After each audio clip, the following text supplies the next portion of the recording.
Mga kapuso, magkakaroon na po ng trend sa loob ng UP Diliman Campus. Nakatakda namang i-testing ng Department of Science and Technology at University of the Philippines o UP ang Automated Guideway Transit o AGT system nito. At kaugnay po niyan, mausap natin si Director Mon Liboro ng DOST. Good morning po, Director Liboro. Good morning, Igan. Opo. Good morning sa lahat na nakatutok. Opo. Bagamat yung UP ikot ay nakasanayan na, no? Pero kailan po dumating itong prototype ng AGT system at kailan yung test run po nito, Director? Alright. Actually, yung prototype ay dumating kahapon. Kaya ang bilis nyo nga, Igan, no? Nalaman nyo na rin kaagad. Kahapon lamang yan dumating sa UP. 2 coaches yan. At simula ngayon, susubukan na yung pumasok kasi na tayo dun sa ating technical feasibility stage. So, nasa baba pa siya. Susubukan na itong mga mechanical, electrical at iba pa mga controls nito. No? So, nandun tayo sa estado na yun. Sa stage tayo. Nandun tayo sa technical feasibility stage nito, Igan.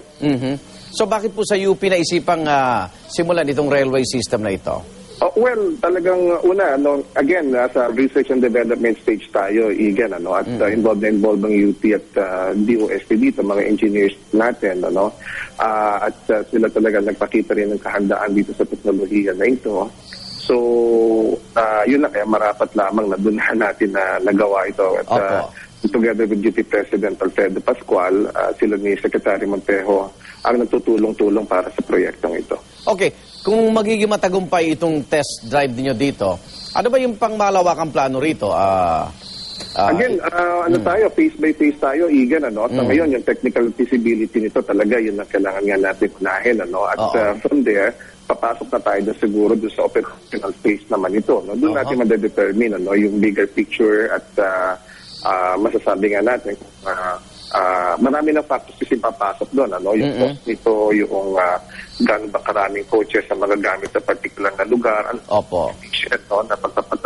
patakbo nito, So, yun naman yung operational phase na papasukin natin after this, So, right now, we are targeting talaga, na syempre, na mapatakbo ito na more efficiently at mas mura, at talaga maging kasagutan na nga dito sa ating kinakaharap na mass transport problems. Ano bang nagpapatakbo rito, Director?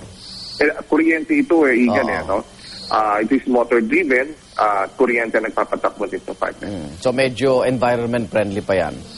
Yes. So, yun, so lahat nga, again, lahat ng mga factors na yan ay sinusubukan nga natin ma-incorporate dito sa project na ito, Igan. Okay, good luck at sana makatulong yan doon sa problema natin ng mass transport. Alright, salamat sa iyo. Salamat po, Director Mon Liboro ng DOST.